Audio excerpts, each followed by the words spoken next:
Formal life day 9 இன்றைக்கான வீடியோவில் என்ன பார்க்க போகிறோன்னா, நம்ம எல்லாருமே இங்கே அறுப்பறுத்தாச்சு. ஒருத்தரை தவிர நம்ம கழனி பக்கத்துலேயே ஒருத்தர் இருக்காருங்க.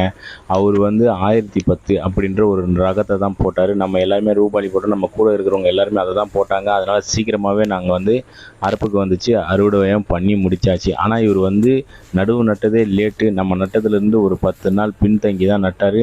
அது மட்டும் இல்லாமல் இவரோட ரகம் வந்து எல்லாத்தையும் விட கொஞ்சம் லேட்டாக தாங்க ஈத்தாரம், அதாவது கதிர் வந்து இந்த நெல்மணியாக மாறுன்னு சொல்லுவாங்க இல்லையா, அந்த ஒரு அந்த ஸ்டேஜுக்கு வரணும்னா கொஞ்சம் டைம் எடுக்கும். அது இல்லாமல் இவர் லேட்டாக நட்டதுனாலேயே இவரோட நெல்மணி வந்து ரொம்பவே பின்தங்கியிருக்கு தான் சொல்லணும். அப்படியே நம்மளோட நாத்தாங்களையும் இங்கே பார்த்துட்டு போகலான்னு தான் வந்தேங்க. கரெக்டாக இன்றைக்கி ஒரு 20 நாள் ஆயிடுச்சு நாற்று விட்டு. பரவாயில்ல, நல்லாவே வந்திருக்கு. இது வரைக்கும் எந்த ஒரு அடி உரமோ அதாவது இந்த பூச்சி மருந்தோ எதுவுமே அடிக்கலைங்க.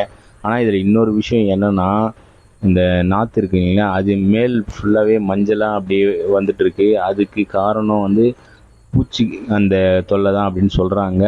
அது நல்லா நான் உங்களுக்கு க்ளோஸ்அப்பில் காட்டுறேன் பாருங்கள். இப்படி என்ன பிரச்சனைன்ட்டு நீங்கள் ஏதாச்சும் தெரிஞ்சால் உங்களுக்கு கமெண்ட் பண்ணுங்கள். ஆனால் எனக்கு பொறுத்த வரைக்கும் நாற்று கொஞ்சம் நல்லா தான் வந்திருக்கு. நான் ஏற்கனவே சொல்லியிருப்பேன், நான் இப்போ தான் விவசாயம் பண்ண கற்றுக்கிறேன்ட்டு. ஏதாச்சும் பிரச்சனை, ஏதாச்சும் தப்பாக ஏதாச்சும் நான் உங்கள்கிட்ட பேசியிருந்தால் மறக்காமல் கமெண்ட் பண்ணுங்கள்.